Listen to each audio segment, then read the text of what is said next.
సద్గురు ఆత్మజ్ఞాని, మార్మికుడు. ప్రాచీన యోగా శాస్త్రాలను ఈ కాలానికి తగినట్టుగా అందించే విశిష్ట సామర్థ్యం గల సద్గురు జీవితంలోని లోతైన కోణాలను వివరించే ఒక వారధిగా నిలుస్తారు.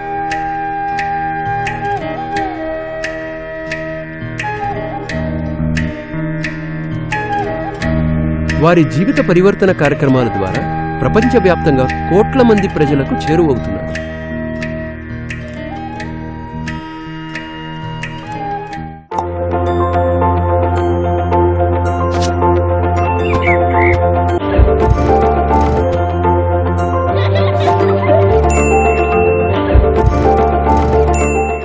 మార్మికత అన్నది తూర్పు దేశాల నుండి వచ్చేది కాదు, అది అంతరంగంలో నుండి వచ్చేది.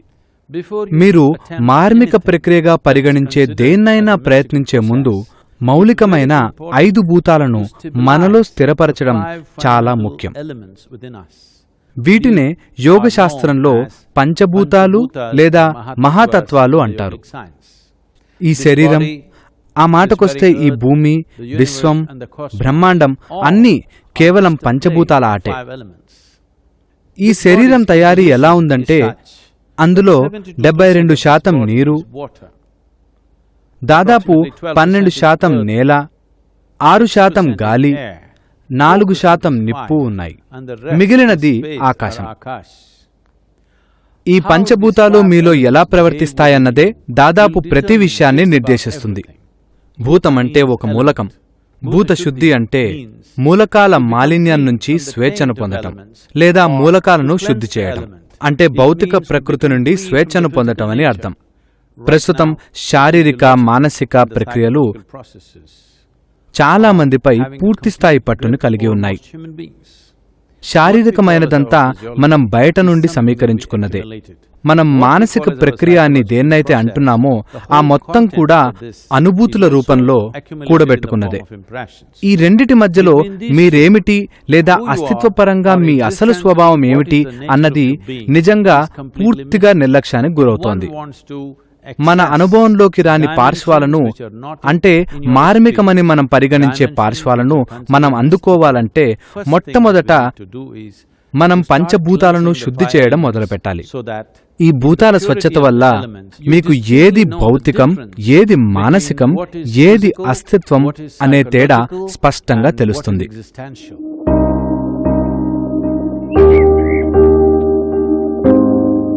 నీటికి చాలా గొప్ప జ్ఞాపక శక్తి ఉందని చూపించడానికి మనకు ఈ రోజున ఎన్నో ఆధారాలున్నాయి.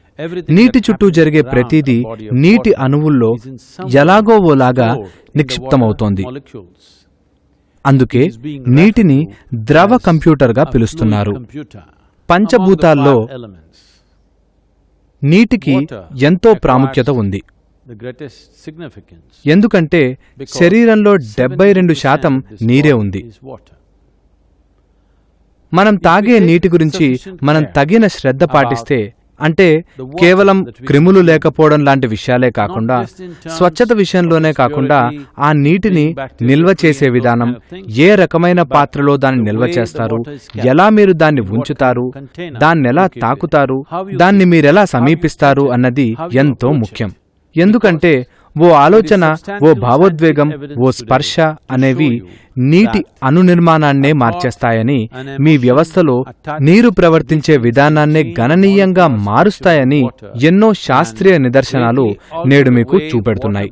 కాబట్టి మనం అర్థం చేసుకోవాల్సిందేంటంటే మనం కేవలం ఏదో ఒక వాడిపారేసే వస్తువుతో వ్యవహరించడం లేదు, మనం జీవాన్ని తయారు చేసే పదార్థంతో వ్యవహరిస్తున్నాం. నీరే జీవితం. అంటే ప్రస్తుతం మీరు త్రాగే నీరు మీకు వెలుపల ఉంది కాబట్టి అది మీ వ్యవస్థలోకి ప్రవేశించే ముందు దాంతో మీరెలా వ్యవహరిస్తారు అన్నది చాలా ముఖ్యం. నీటిని మీరొక లోహపు, రాగి లేదా రాగితో చేసిన మిశ్రధాతువైతే మంచిది. పాత్రలో ఉంచి ఆ పాత్రను రోజూ మీరొక సేంద్రియ పదార్థం, పీచు, నారతో కడిగి ఇతర వాసనలు లేదా పదార్థాలు తాకని చోట మీరా నీటిని పెట్టి దాని చుట్టూ చాలినంత స్థలం ఉంచి మీరు దాన్ని సమీపించినప్పుడు అది ప్రాణం పోసే పదార్థం కాబట్టి ఆ పాత్రను మీరు కృతజ్ఞత, గౌరవ భావాలతో తాగితే అది మీ వ్యవస్థలో అద్భుతాలు చేస్తుందని మీరు గమనిస్తారు. దీనివల్ల ఆరోగ్యం, స్థితప్రజ్ఞత కలగడం సహజ పరిణామం అవుతుందని మీరు గమనిస్తారు.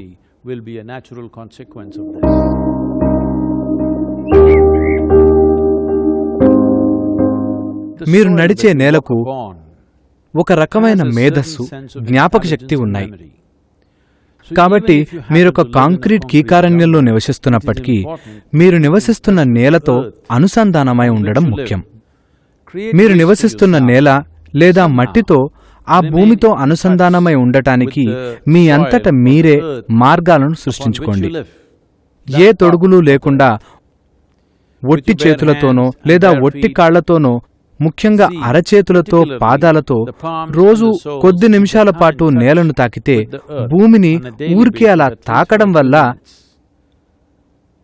శారీరక ప్రక్రియలో ఓ రకమైన సామరస్యత నెలకొంటుంది.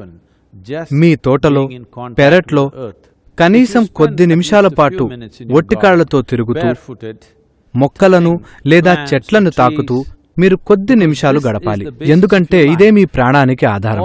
మీరు, ఇతర ప్రాణులు, మొత్తం జీవమంతా ఈ భూమిలో నుంచి వచ్చినదే. దీనితో అనుసంధానమై ఉండండి. మీ వ్యవస్థను సమతుల్యపరచుకోండి.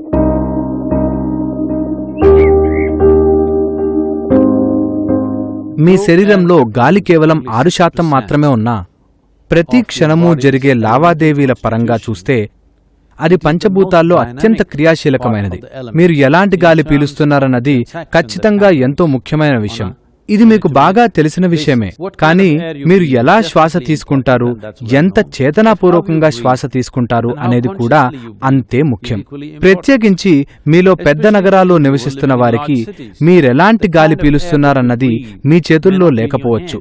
కాబట్టి మీకు దగ్గరలో పార్కులోనో, సరస్సు లేదా నది ఒడ్డునో మీకు ఏది అందుబాటులో ఉంటే అక్కడ కనీసం కొద్ది నిమిషాల పాటు నడవడం, ముఖ్యంగా మీకు పిల్లలుంటే వారిని నెలకొకసారైనా మీ నగరం నుండి దూరంగా బయటికి తీసుకువెళ్లడం ముఖ్యం. ప్రకృతి ఇంకా చాలా వరకు సహజంగానే ఉన్న చోటుకో, చిన్న కొండను ఎక్కడానికో లేదా అడవిలో నడవడానికో లేదా నదిలో ఈదడానికో, ప్రకృతితో వాళ్ళు అనుసంధానమై ఉండటానికి ఏదైనా సహజంగా ఉన్న చోటికి తీసుకెళ్లడం ముఖ్యం. అక్కడ శ్వాస ఓ క్రియాత్మక స్థితిలో ఉంటుంది. ఇది కేవలం ఏరోబిక్ వ్యాయామాల కోసం కాదు. ఇది ఎందుకు ముఖ్యమంటే లోపలికి గాలి పీల్చుకోవడం, బయటకి గాలి వదలడం నిరంతరం జరుగుతూనే ఉంది. శరీరంలోని మేధస్సు దీన్ని చూసుకుంటుంది.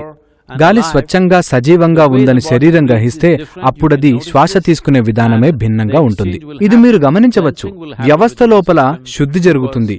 ఎందుకంటే శ్వాస గాలి వినిమయంలో కేవలం 1 నుంచి 2%. మిగిలింది ఎన్నో ఇతర మార్గాల్లో జరుగుతూ ఉంటుంది.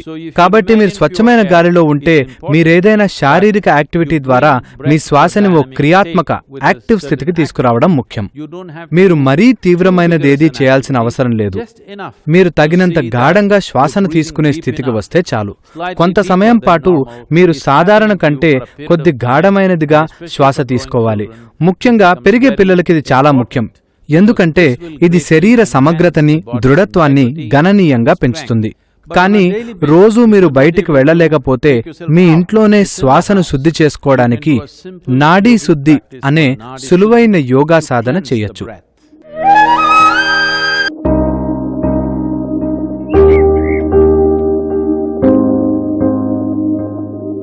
మీ శరీరంలో అగ్ని 4% ఉంటుంది. మీ లోపల ఎలాంటి అగ్ని మండుతోంది? అది అత్యాశ, ద్వేషం, కోపం, వ్యతిరేకత, కాంక్షలు, ప్రేమ, దయలకు సంబంధించిన అగ్ని.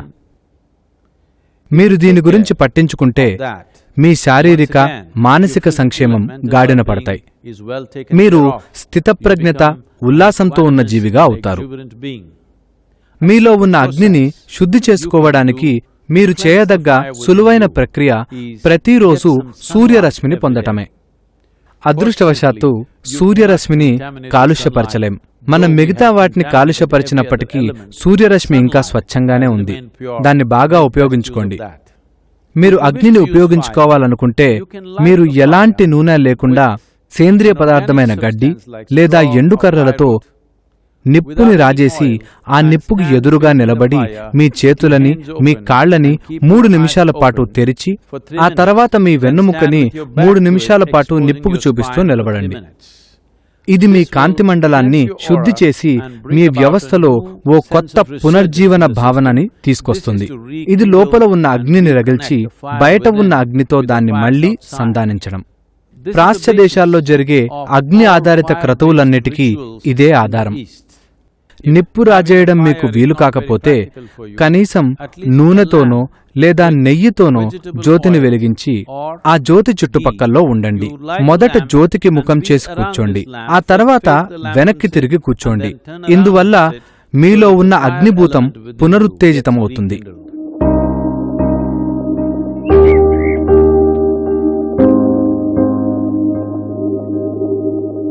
5వది, ప్రకృతిలో అన్నిటికంటే విస్తారమైన పార్శ్వం ఆకాశం.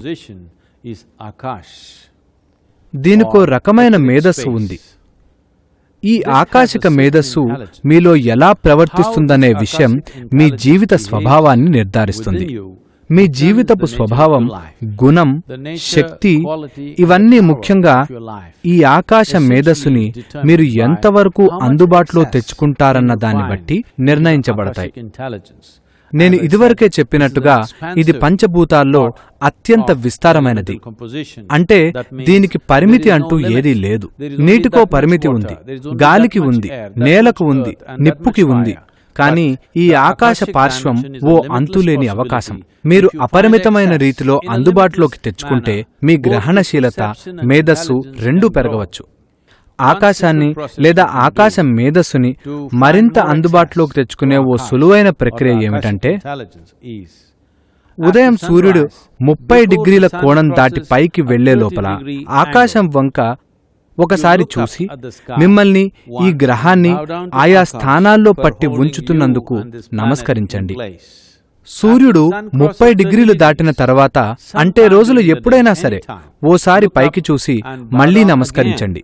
సూర్యాస్తమయం తర్వాత, అంటే సూర్యాస్తమయం అయిన 40 నిమిషాల్లోపు ఆకాశాన్ని వైపు చూసి మరోమారు నమస్కరించండి. మీరు పైనున్న దేవుళ్ళకి మొక్కడం లేదు, మీ చుట్టూ ఉన్న ఈ ఆకాశానికి, ప్రతిదాన్ని వాటి వాటి స్థానాల్లో పట్టి ఉంచుతున్న ఆకాశానికి నమస్కరిస్తున్నారు. మీ జీవశక్తులకు ఆకాశం తోడ్పడేలా మీరు చేయగలిగితే మీ జీవితం అద్భుతమైన రీతుల్లో జరుగుతుంది. మీరెప్పుడూ ఆలోచించని మేధస్సు మీ సొంతమవుతుంది. అంతర్గత అన్వేషణ కోసం యోగా. శాంభవి ముద్ర. మానవ చరిత్రలో ఎందరో మహోజ్వలమైన వ్యక్తులు ఉన్నారు. వారు ఈ ఆకాశంలోని నక్షత్రాల కంటే ఎక్కువగా మెరిసిపోయారు.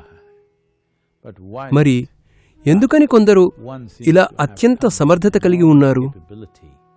ఇంకొందరు ఎందుకు ప్రతి చిన్న విషయానికి శ్రమపడుతూ ఉంటారు? మిమ్మల్ని మీరు ఒక యంత్రంతో పోల్చుకుంటే మీకు ఒక శరీరము, ఒక మనస్సు ఉన్నాయి. మీకు గొప్ప శరీరం, మనస్సు ఉండవచ్చు, కానీ వాటికి లూబ్రికేషన్లా పనిచేసే దానినే అనుగ్రహం అంటాం. తగినంత లూబ్రికేషన్ లేకపోతే మీరు ప్రతి చోటా కుంటుపడుతూ ఉంటారు. ఇలా ఎంతో మంది తెలివైన, సమర్థులైన వారున్నారు. కానీ లూబ్రికేషన్ లేకపోవడం వల్ల జీవితంలో ప్రతి చోటా కుంటుపడుతుంటారు. కనుక మనిషికి జీవితంలో అనుగ్రహం అనే అంశం ఉండటం ఎంతో ముఖ్యం. శాంభవి ముద్ర అనేది అనుగ్రహం పొందటానికి ఒక కిటికీని తెరవటం వంటి ప్రక్రియ. బాసిపీట వేసుకుని సౌకర్యంగా కూర్చోండి. వెన్నుముకను మీకు సౌకర్యంగా ఉండేంత నిటారుగా పెట్టండి. మనం ఇప్పుడు చేతిలో యోగముద్ర పెడదాం. మీ బొటను వేలు, చూపుడు వేలు కొనలను తాకిస్తూ వృత్తాకారంలో పెట్టండి. మిగతా 3 వేళ్లు నిటారుగా ఉండాలి. మొత్తం 4 వేళ్లు దగ్గరగా, మధ్యలో ఎటువంటి ఖాళీలు లేకుండా ఉండాలి. యోగముద్రతో మీ చేతులను తొడల మీద పైకి తిప్పిపెట్టి, చేతులను, భుజాలను వదులుగా రిలాక్స్డ్గా ఉంచి, కళ్ళు మూసుకుని ముఖాన్ని కొద్దిగా పైకి ఎత్తి కూర్చోండి. మీరు ముఖాన్ని కొద్దిగా పైకెత్తి కూర్చున్నప్పుడు సహజంగానే మీ ధ్యాస కనుబొమ్మల మధ్య ఉంటుంది. ఈ సహజమైన ధ్యాసని కొనసాగించండి, కానీ దృష్టి కేంద్రీకరించకండి. మీ కనుబొమ్మల మధ్య సహజమైన ధ్యాసతో ముఖాన్ని కొద్దిగా పైకెత్తి పెట్టి కళ్ళు మూసుకోండి. సున్నితమైన సాధారణమైన ధ్యాసను కనుబొమ్మల మధ్య ఉంచి సహజంగా జరిగే శ్వాసక్రియ పట్ల స్పృహతో ఉండండి.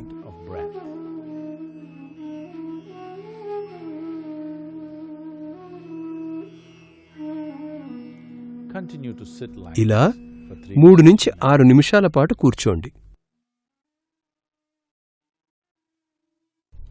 యోగరతో వా భోగరతో వా సంగరతో వా సంగవిహీనః యస్య బ్రహ్మణి రమతే చిత్తం యస్య బ్రహ్మణి రమతే చిత్తం నందతి నందతి నందతే వా నందతి నందతి నందతే వా.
తగినంత సమయం తీసుకొని మెల్లగా, చాలా మెల్లగా కళ్ళు తెరవండి.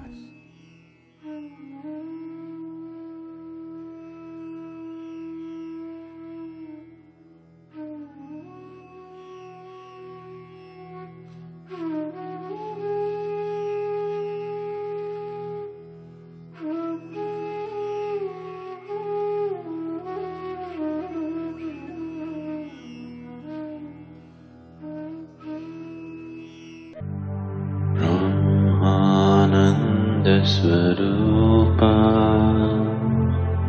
ईशा जगदीशा अखिलानंद स्वरूपा ईशा महेशा ब्रह्मानंद स्वरूपा ईशा जगदीशा अखिलानंद स्वरूपा ईशा महेशा ब्रह्मानंद स्वरूपा ईशा जगदीशा अखिलानंद स्वरूपा ईशा महेशा ब्रह्मानंद स्वरूपा ईशा जगदीशा अखिलानन्दस्वरूपा ईशा महेशा ब्रह्मानन्दस्वरूपा ईशा जगदीशा अखिलानन्दस्वरूपा